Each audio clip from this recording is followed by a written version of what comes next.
안녕하세요. 안녕하세요. 인사도 못해. 안녕하세요. 안녕하세요. 준서가 인사를 안 하니까 내가 또 했지. 오늘 화성유품을 읽으시면서 지금 시간상 반만 읽으셨는데요. 화성유품을 읽으면서 여러분 마음이 어땠을까? 저는 참 출가자로서 그 출가한 16 왕자님들의 그 출가를 들으면서 제가 처음 출가했을 때, 또 지금 출가한 제 모습, 또 부처님께서 부처님을 통하여서 배운 깨달은 또 자꾸 지혜를 징득한 그런 제 마음을 다시 조명해 봤습니다. 슬며시 눈물 핑 돌더라고요. 너무 감사하고 정말 이렇게 바른 법을 만나서 바르게 살 수 있어서 너무 감사하다.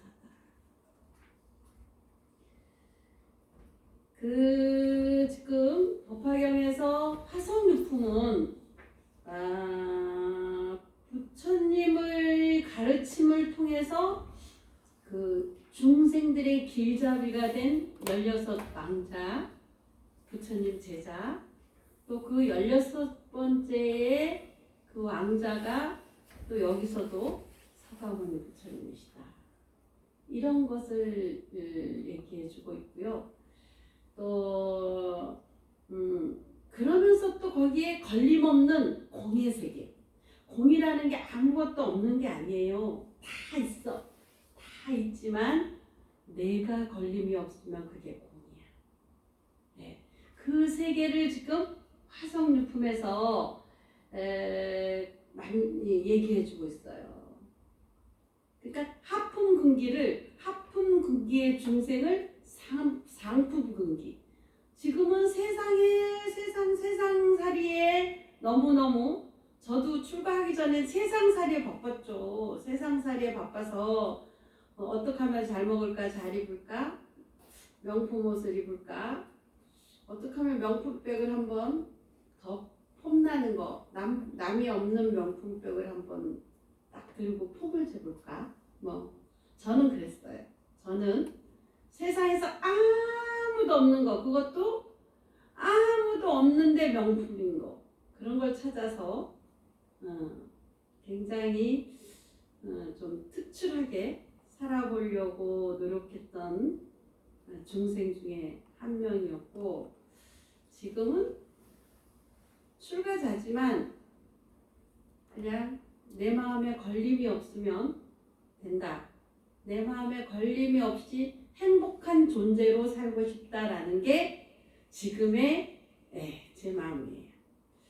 그래서 이제 조금 무르익었나 봐요. 이 출가자들의 이런 출가 이야기를 이게 법화경으로 부처님께서 쓰신 이 경전을 읽으면서 내 출가를 되돌아보는 그런 그래서 좀 무르익었나 보다. 처음에 출가해서 스님이 되니까 세상에 되는 게 없었어요. 내가 제일 높아. 금방 큰 스님이 됐더라고요. 그래서 기고만장했죠. 얼마나 제가 잘난 척을 잘하는 성격은 아닌데 좀 보스 기질이 있거든요. 그러니까 카리스마가 대단한 성격이니까 항상 누구보다 남 위에 있어야 되는 그런 존재로서만 저를 인식했기 때문에 거기다가 출가자 스님이 되니까 더없이 더없이 높은 자리라는 생각만 들었는데 지금은 아주 낮은 자리예요. 아주 저기 기어가는 지렁이가 나보다는 낫지 않을까? 저기 저렇게 내가 비록 쥐가 싫어서 쥐를 내쫓기는 했지만 쥐보다도 내가 더 어리석은 존재가 아닐까? 네, 그런 생각을 하면서 지금은 제가 무엇을 해도 무엇을 했다라고 생각하는 게 아니라 지금 내가 부처님 앞에 조금 부처님 그 경지에 이만큼 다가섰구나. 이만큼 공덕을 이만큼 쌓았구나. 이런 생각으로 모든 일을 접할 수가 있고 행할 수가 있고 누구에겐가 누구의 마음을 이렇게 조금 이렇게 쓰다듬어 주고 나면 그 흐뭇함이랄까? 그러니까 무엇을 바람 없이 어떤 바라는 거 하나도 없이 다 내 마음을 내 진심을 다 주고 나면 그 뒤에 오는 그 풍만함 그런 게 이제는 출가자라서의 조금 부처님의 지혜의 말씀을 부처님이 깨달으셔서 그 부귀영화를 다 누릴 수 있는 부귀영화를 다 던지고 거기다 자식까지 던지고 그리고 그 예쁜 아내까지 다 버리고 출가하신 그 마음을 이제 조금 이제 하는 것 같아요. 환갑이 지나서 이제 그래도 다행이죠. 이 생에서 못 깨닫고 갈 수 있었는데 이 생에서 깨닫고 갈 수 있는 그만큼이라도 깨닫고 갈 수 있는 그것을 오늘 화성유품을 여러분들이 읽으실 때 뒤에서 이렇게 들으면서 그 생각을 했습니다. 저도 부처가 될 수 있는 종자는 이제 가졌구나. 내가 아직까지도 머리 깎고 몇십 년을 수행을 했지만 이제서야 겨우 부처님의 종자를 요만큼 그 씨앗을 요만큼 내가 가질 수 있었구나 이런 생각을 해봅니다. 그래서 이 화성유품에서 둘째로 말씀하시는 게 길잡이는 자비를 표현한 것입니다. 자비. 내가 누구에게 얼마나 자비할 수 있었는가. 제가 키운 그래서 출간 우리 스님한테도 제가 자존심을 내세운 적이 많아요. 왜?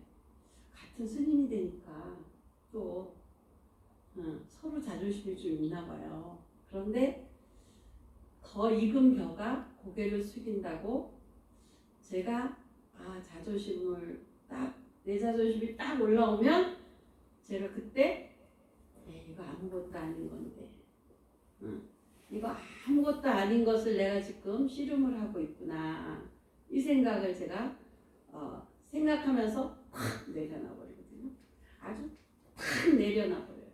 팍 내려놔 버리는데 그것이 자비가 아닌가. 저는 제 가장 가까운 내가 키워서 또 내 옆에서 출가해서 스님이 된 우리 스님에게 자비를 베푸는 게 가장 큰 자비가 아닐까.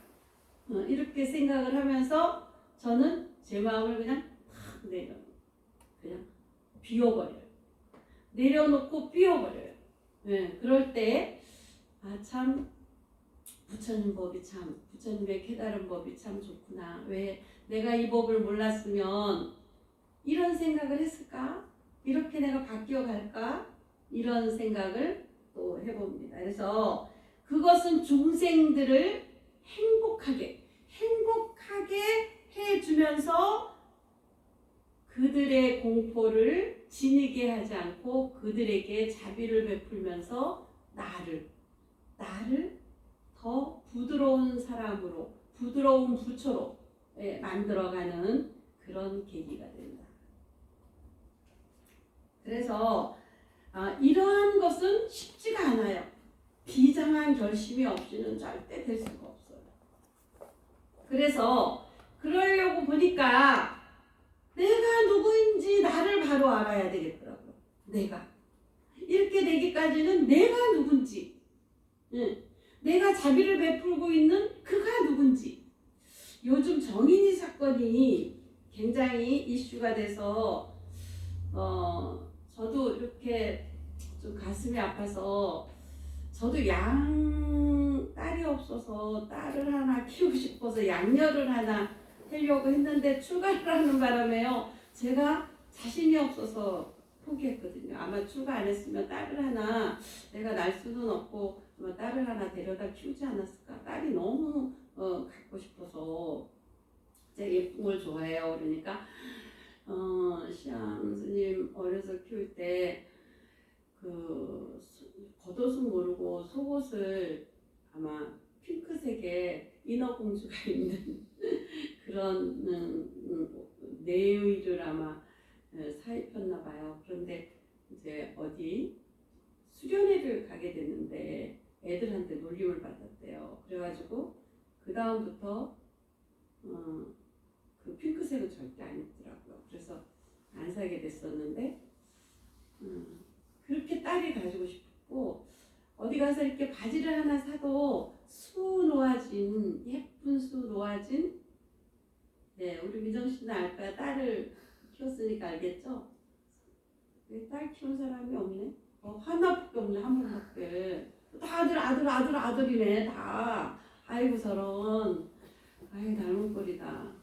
근데 수 놓은 바지를 그것도 미색으로 사서 입혔더니 학교 가서 또 놀림당했대요. 그래가지고 그 다음부터는 절대 수 놓은 바지 안 입어서 그것도 못 사고 그랬던 적이 있어요. 근데 정인이 사건을 보면서 글쎄 나도 양녀를 만약에 입양을 해서 키웠다면 글쎄 말 안 듣고 미울 때 내가 낳은 자식도 진짜 마구 하고 싶을 때가 있잖아요. 내 거니까. 그런데 내가 낳지 우리 한번 생각해 볼 문제예요. 이거요. 이거 남의 일이 아니라 우리 마음짜리를 한번 봐야 되는 일이거든요. 그래서 내가 누군지 그런 사건이 있을 때 내가 누군지를 내가 보는 거예요. 나는 나한테 가장 솔직하잖아요. 나는 나를 속일 수 없잖아요. 남은 속일 수 있어요. 내 자식도 속일 수 있고 누구도 다 속일 수 있어요. 그게 뭐 그 사람을 이용하는 게 아니라 그냥 하얀 거짓말 할 수 있어요. 근데 나는 나를 속일 수 없잖아요. 그러니까 내가 누군지 나를 바로 알아야 되겠다. 이 화성유품에서 이거 읽으면서 제가 참 나를 바로 아는 것이 가장 중요하고 나를 알아야 부처님을 알겠구나. 나는 누구인가? 나는 어떻게 돼먹은 사람이었지? 뭐 이런 그렇게 저를 한번 조명해 봤어요. 그런데 시간이 많지 않아서 제가 한 30분? 한 12시 오늘 너무 길어서 오래 했는데 12시 한 45분까지만 제가 본문을 하고 끝내겠습니다. 그래서 내가 이곳에 있는 동안 세상이 변해 있겠다 생각하지만 시간이 가도 세상은 그대로 있고 나는 변해져 있다. 근데 어떻게 변할 것인가? 얼굴만 쪼글쪼글 늙어갈 것인가? 내 20대 모습이 내 60대 돼도 이대로 있을 것인가? 내 60대 모습이 내 80이 돼도 이대로 있을 것인가? 102살 된 어느 할머니가 코로나를 잘 견디고 이렇게 살아서 어느 뉴스에 나왔는데 얼굴이 쪼글쪼글 하시더라고요. 그 어른이 20대 때는 굉장히 이뻤을 얼굴이에요. 아주 자그마하시고 이쁜 얼굴이에요. 나도 이렇게 변해가겠구나. 근데 105살이 돼서도 내가 누군지 몰라. 모르는 나를 가지고 살아간다면 글쎄 사후에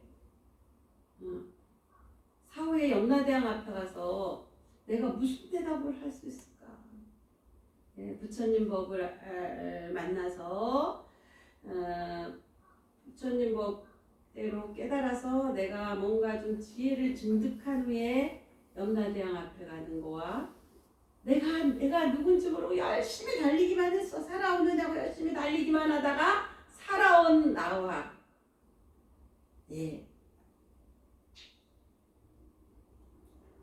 불교는요, 내가 누군지를 볼 수 있게 해주는 종교예요. 그래서 법화경은요, 특히 부처님 마음을 확실하게 알게 해주는 그런 경전이고요. 또 특히 화성유품은요, 부처님을 존경할 수밖에 없는, 부처님의 마음을 존중할 수밖에 없는 그 모든 것을 이렇게 집약해서 해놓은 말씀이 그래서 왜 수행해야 되는지, 수행해서 뭘 해야 되는지, 그래서 내가 누군지 알기 위해서 수행을 하고 마음 공부를 해야 하고 진심으로 참마음으로 평상심이 참마음의 망심이 평상심의 마음이 아닌 것을 알 수 있는 그런 그런 것을 알게 해주는 법화경 중에 화성유품이 그런 의도예요. 그래서 근기를 얘기해요. 근기. 내 근기가 어느 정도인가. 저는요, 속가 시절이죠. 속가 시절에 다 해봤는데 못 해본 게 하나 있어요. 춤을 못 춰봤어요. 근데 우리 친구 하나가 꽃뱀이었어요. 제비들을 상대하는 사람이 꽃뱀이잖아. 지금 얘기 들으니까 남자를 잘 낚아채는 꼼짝 못하게 하는 게 꽃뱀이고 꽃뱀이 제비 잡아먹죠. 쉽죠. 그래서 꽃뱀이라고 해요. 근데 친구 중에 아주 잘 친한 친구가 꽃뱀이었더라고요. 그래가지고 저를 어느 제비랑 이제 이게 춤을 가르치기 위해서 만나게 했어요. 그래서 한 2시간 한번 이렇게 처음엔 차담하고 지금 말로 차 한잔하고 그리고 걔네 그 친구 집에서 이제 배운 거예요. 근데 그 다음날 이제 그때 출가하기 전이고 종교도 달랐죠. 근데 집에 와서 이제 그날 돌아와서 생각을 할 때 내가 너무 아까운 거예요. 내가 이렇게 아니 내가 누군데 감히 내 손을 잡고 정말 자존심 상해 죽겠는 거예요. 그래서 그날로 그냥 그만뒀어요. 그래서 그렇게 사교춤 그거는 배우지 못했어요. 다른 거 다 해봤어요. 남자들이 할 수 있는 모든 것도 다 누려봤거든요. 그런데 그거는 제가 어려서부터 스키 타고 다 했으니까 스케이트 타고 스케이트도 선수급이었어요. 그러니까 얼마나 많이 누리면서 살았겠어요. 그런데 그리고 또 이렇게 출가하기 전에도 또 아주 내 마음대로 할 수 있는 그런 여건이 다 됐으니까 아주 굉장하게 편하게 살았죠. 누리면서. 근데 그거 못 해봤더라고요. 근데 지금 저를 보니까 그거 했어도 내가 그렇게 어디에 이렇게 내 자존심을 근데 버리진 않았을 것 같은데도 내가 너무 아까웠던 거예요. 그렇게 그런 그 사람도 굉장한 사람이겠지만 하여간 그렇게 내 손가락 끝이라도 줄 수 있는 그러니까 나를 이렇게 손가락 끝이라도 만질 수 있는 그런 것을 주기에는 내가 너무 아깝고 너무 괜찮다 이렇게 자부심을 가졌거든요. 그래서 그런 내가 누구인지를 보면서 최상위급의 나를 만들어야 된다라는 거죠. 내가 이대로 이렇게 헤매고 살기에는 너무 내가 아깝다. 이게 그러니까 16 왕자가 다 부처님 법으로 출가해버린 거예요. 부처님 법. 네. 이게요 상통한 거예요. 지금 우리 생활과 이게 너무 상통한 거라서. 그런데 그렇게 해서 그게 원래 생사가 없는 게 중생이잖아요. 생사가 없는 게 중생이에요. 우리가 지금 당장 죽어요. 죽어서 염라대왕 앞에 가도요. 다시 윤회. 죽으면 끝났다 그러죠. 죽으면 끝났다. 가서 편히 사세요. 이 세상에서 내가 어떻게 했는지의 그 연속이 죽음이에요. 그리고 다음 생, 전생에 내가 어떻게 살았는지에 대한 다음 생이에요. 시암 스님이 서남사 가서 교육을 받으러 갔다가 병원에 와야 돼서 삼성의료원을 와야 돼서 저한테 왔었어요. 올라와서 병원을 가려고 왔다가 이제 교육 그렇게 또 뭐 외국에 가서 몇 년씩도 있다 왔지만 또 그렇게 국내에서 떨어져 본 건 또 태어나서 처음이었던 것 같아요. 그때 와서 스님 그날 밤 저한테 올라와서 하는 말이 스님 제가 서남사 가서 가만히 기도를 하면서 생각을 해봤는데 우리 스님이 저한테 전생에 빚진 게 너무 많았나 봐요. 이게 왜요? 내가 냉정하게 왜요? 그렇게 얘기하니까 아니 저한테 그렇게 지극정성으로 하신 걸 보면 너무너무 빚이 많으셨나 보라고 생각이 들었던 거예요. 그 얘기 듣고 보니까 그랬나? 아니 뭐 자식이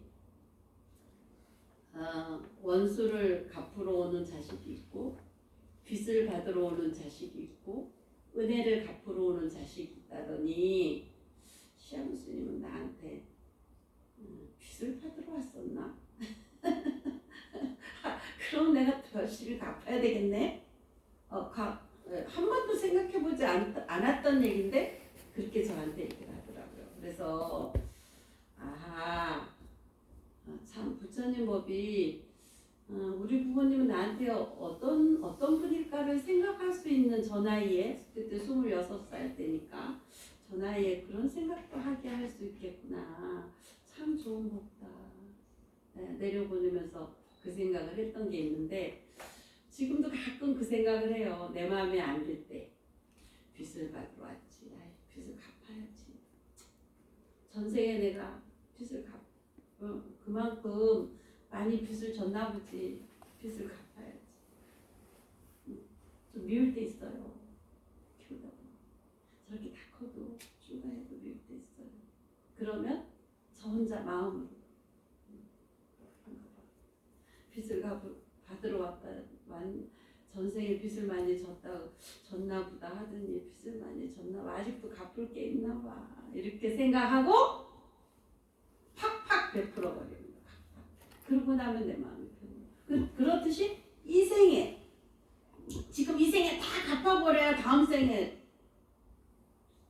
왔으면 좋겠는데 하여간 그런 이 생에 다 갚아버려야 이 생에서 인연이 끊어져서 다음 생에는 또 내가 빚 받으러 갈 수도 있죠. 내가 자식이 돼서 빚 받으러 갈 수도 있어요. 이 생에서 너무 오버해가지고 많이 해가지고 다음 생에 내가 받으러 가는 그럴 수도 있죠. 그렇듯이 그래서 이렇게 나를 알기는 쉽지가 않아요. 비상한 결정을 하지 않으면 나를 돌아보기가 쉽지가 않다.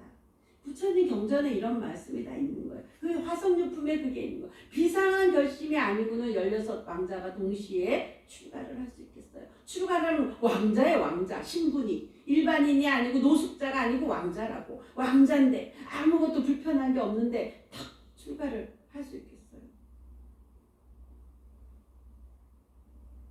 그래서 그 법화경에 그래서 이 16 왕자가 출가해서 뭐를 했어요? 중생 교화를 위해서 동서남북에 다 퍼져서 중생 교화를 중생 무슨 우수한 중생 교화를 하면서 뭐를 완성하기 위한 거냐? 불국토를 완성. 왜? 너도 행복하고 나도 행복하고 너도 깨닫고 나도 깨닫고 이게 불국토예요.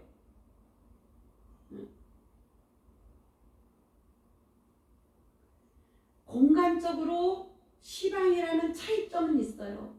차이점은 있는데 시간적으로 과거, 현재, 미래라는 그 어떤 일관성 없는 그 완성을 볼 수 없는 그런 건 있지만 그래도 결론은 불국토를 부처님이 좋으라고 하는 것도 아니고 16왕자가 부처가 돼서 존경받기 위한 것도 아니고 중생을 교화해서 너도 행복하고 나도 행복하고 모두가 행복하고 네. 그것을 지금 이 화성유품에서 16왕자가 부처님을 공경하고 찬탄하면서 네, 출가한 그래서 안옥따라 삼약 삼보리를 이루는 그런 과정을 화성유품에서 말씀해주고 있습니다.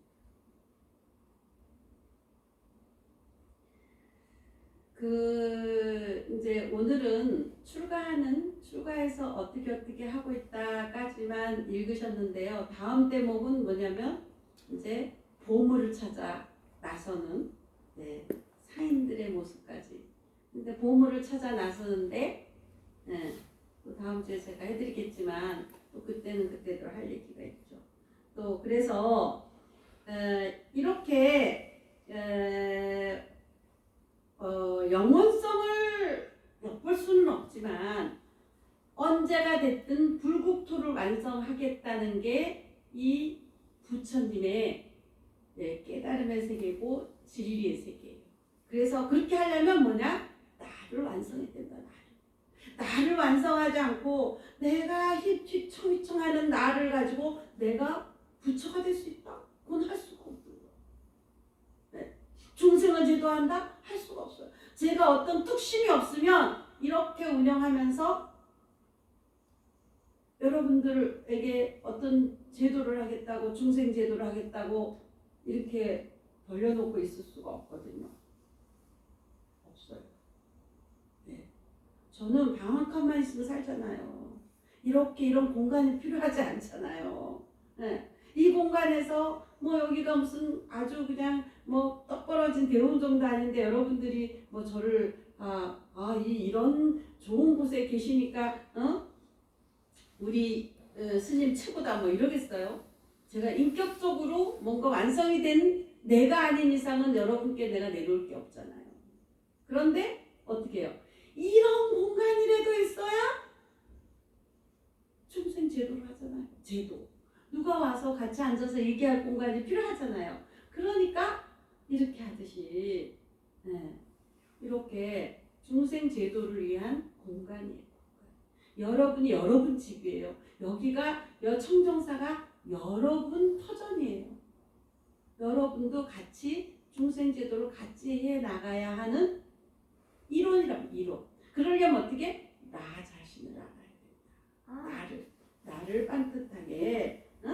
그러려면은 진생의 참모습이 견성이라고 했거든요.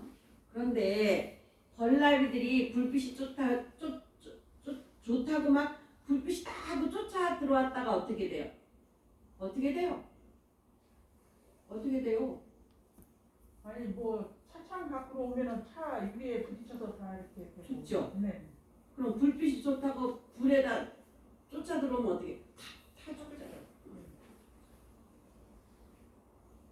마음 공부를 하는 데는 선행 조건이 있어요. 불교를 알으려면 부처님을 아는 게 아니라 부처님의 지혜의 깨달음을 알아요. 부처님의 지혜를 터득해야만 그 다음에 깨달으면. 그러려면 내려놓는 연습을 해야 돼. 지금 내가 가진 걸 모든 걸 내려놓는 거야. 나라는 것도 내려놓고 내 모든 것도 내려놓고 다 내려놓고 나니까 저는 지금의 제가 있더라고요. 아니 화성유품을 여러분이 읽으시고 따라 읽으실 때 제가 뒤에 들으면서 나라는 것을 또 보면서 콧등 눈물이 핑 돌고 그런 나를 봤으니까 아, 참 행복하다. 행복하다. 다 내려놓으니까 이렇게 행복하구나. 아, 정말 아파? 아파. 결과도 시작도 없는데 지금 저는 저를 바라볼 수 있게 됐단 말이에요. 그냥 마음이 밝고 행복해야 돼. 행복해야 돼. 근데 행복이 누가 가져다 주냐고. 내가 가져야지. 누가 가져다 주는 게 아니야. 내가 가져야 되는 거야. 내가. 내가 가져야만 막연한 생각을 하지 말아야만 나를 볼 수가 있어요. 막연한 생각. 그리고 미래에 걱정을 하지 말아야 되는데 당장 우리는 뭐 쌀이 떨어졌는데 어떻게 걱정을 안 해요. 돈이 떨어져서 관리비도 못 내는데 어떻게 걱정을 안 해요. 아니 당장 죽고 사는 문제가 아니라면 나를 그냥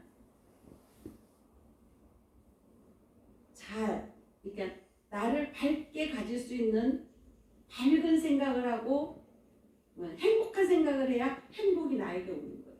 아, 우리 준서 내 옆에 있어서 너무 행복하다. 그럼 행복한 거죠. 준서가 와서 뽀뽀해 주니까 내가 너무 행복하잖아요. 그게 행복이에요, 그냥. 아, 저 녀석 못 봐서 며칠 동안 못 보고 며칠 동안 못 보고 막 보고 싶어서 내가 그러는데 어느 날 지발로 탁 저렇게 와. 얼마나 행복해. 요만한 아기 때부터 와서 지금 이제 학생이 됐어. 초등학생. 그러니까 또 안경도 끼고 아주 공부 잘하는 모습으로 탁 변해가지고 이제 공부도 잘할 거야 이제. 그렇듯이 내 마음 공부가 잘 안 되는 것은 각차리 쓸데없는 생각으로 내 마음에 나를 안 들리게 하는 거야. 공상을 떨어서 나를 내가 공상을 떠는 거야. 저 그렇게 많이 해봤어요. 지금도 뭐 이렇게 마음 공부가 됐다고 눈물이 핑 났다고 하면서도 어느 날은 아이고 이거 뭐 중되면 돈도 필요 없다더니 돈이 필요하네. 아이고 이거 어떡하지? 그럴 때마다 저는 솔개를 생각해요. 솔개는 통계학적으로는 한 70년 산다는데 70년은 아닐 것 같고요. 한 30년은 사는 것 같아요. 근데 한 10년을 살다 보면 이 좀 살다 보면 그러니까 이 부리도 노쇠해지고 이게 탁 낚아채야 되잖아요. 근데 이 발톱이나 이런 것도 다 닳아서 이렇게 낚아챌 수 없게 되면 솔개가 어떻게 그것을 다시 재생해서 삶을 살아가냐면 넓고 깊은 곳 아무도 없는 바위에 올라가서 자기 부리를 자기가 그 바위에 갉아낸답니다. 얼마나 아프겠어요? 부리를 그리고 자기 털을 자기가 다 뽑아서 다 뽑고 이 발톱 손톱을 다 갉아서 다 뽑아서 다시 나게 한다는 거예요. 그리고 황골탈태라고 해요. 부리도 다시 나. 다시 나. 털도 다시 다 뽑아서 다시. 70년 중에 40년 정도 살면 뭐 이게 통계학적으로 깃털이 노화되고 두꺼워지고 날개가 무거워지니까 날 수도 없고 힘들고 발톱도 노화돼서 먹이를 또 부리도 이렇게 구부러져 가지고 가슴에 닿아서 아주 고통스러운 그러니까 아주 그렇게 노화가 되는데 그것을 고통스러운 것을 겪으면서 이대로 굶어 죽느냐 반년의 갱생 과정을 거쳐야 거치느냐 그런 결단을 할 때 이 솔개가 그런 결단을 한다는 거. 우리 인생을 어떤 위기가 왔을 때 황골탈퇴하는 솔개에 대해서 배워야 되겠다. 저는 그런 마음으로 사실 이렇게 이제 확실히 그런 걸 요즘 느끼는 것 같아요. 요즘 여태까지는 너무 잘 온 것 같아. 이렇게 위기가 없었어요. 그런데 요즘 다시 내가 수행의 과정에 조금 더 깊이 들어가야 되지 않나 이런 생각을 하면서 보살이가 만들어지려면 죽을 고비를 해야 할 정도로 산다는 게 만만치 않잖아요. 그래서 그런 황골탈태의 그런 마음으로 살아야 되지 않겠는가. 정신이 비어져 있으면 잘 살 수가 없어요. 내가 내 마음이 불행하면요, 행복이 문 앞에까지 왔다가 도망가요. 가버려요. 아이고 너한테는 있을 필요가 없어. 가야 돼. 내가 행복하잖아요. 행복이. 웃음이 나서 웃는 게 아니라 웃다 보면 웃는 일이 생긴다는 말도 있잖아요. 그게 경전에서 하시는 말씀이에요. 부처님이 하시는 말씀이에요. 내 기운은, 내 근기는 내가 일으켜서 내가 가야 된다.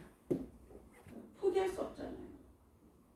내 목숨을 내가 끊으면 어떻게 9천을 헤매는 거야. 죽어서 자살하는 거는 9천을 헤매요. 여러분 절대 자살하려고 생각하지 마세요. 저도 자살 안 해요.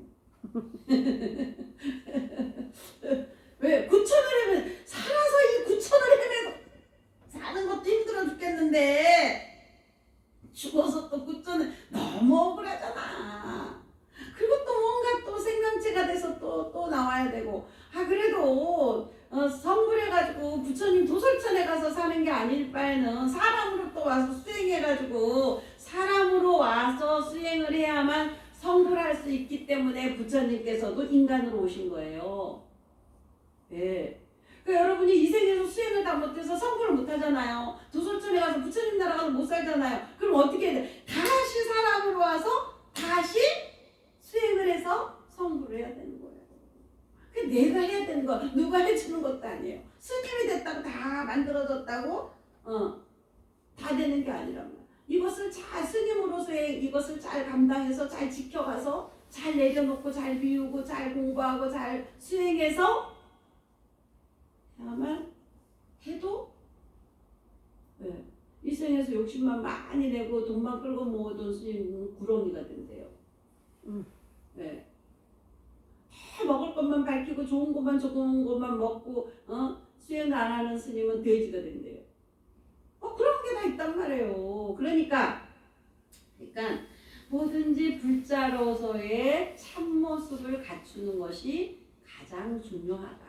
그러니까 저는 인생 사는 것이 특히 우리 절에서 사는 것이 뭐 성질나는 것도 또 먹는 것도 자는 것도 모두 참아야 된다. 참아야 된다. 참아야 된다. 참아야 된다. 참아야 된다. 참아야 된다. 참아봐야 된다. 그래서 마음 공부는 인생은 그렇게 길게 보장되지 않기 때문에 주어져 있을 때 마음 공부를 해요. 이게 부처님 말씀이에요. 우리 부처님이 뭐 공경받아 마땅하시니까 제가 바리바리해서 올려드리긴 하지만 부처님께서는 아무것도 안 바라세요. 그거 바라시는 거예요. 너 자신을 알라 소크라테스. 그 소크라테스 요새 뭐라 그러더라? 테스형. 테스형 막 그러대요. 소크라테스형. 세상이 왜 이래? 이러대요. 세상이 왜 이런 게 아니라 원래 세상이 이래요. 내가 보는 세상이 다른 것 뿐이에요. 네. 그래도 그 노래 잘 나왔어요. 사람들이 자신을 한 번씩 그 노래 하면서 돌아보지 않을까? 저는 그 생각을 해봤습니다. 그래서 언제 죽을지 몰라요. 제가 지금은 여기서 이렇게 법문을 하지만 저기 슈퍼 가다가 죽을 수도 있잖아요. 끔찍한 일이지만 안 죽을 거지만 죽을 수도 있어요. 그러면 뭐예요? 길지 않잖아요. 모를 일이란 말이에요. 모를 일이에요. 그러니까 언제 죽을지 모르고 아무리 해봐야 중생의 노름일 뿐인데 라고 생각하지 말고 이렇게 기회가 됐을 때 나도 해봐야겠다. 그래서 자비의 종교인 자리있다. 나도 자신을 위할 뿐만 아니라 남을 위해서 불도를 닦아야겠다. 남이 누구야? 남이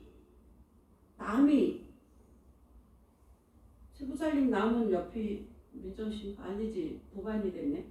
아니지. 남이라는 게요. 남이라는 게 저기 준서 엄마가 준서가 남일 수도 있어요. 내 새끼지만 남이에요. 그냥 나의 인연으로 인해서 내 자식으로 온 것뿐이에요. 준서가 눈이 동그래졌어. 남이라고 하니까 준서가 남이라고 하니까 눈이 또 엄마지. 엄마 아들로 온 것뿐이에요. 근데 나와 엄마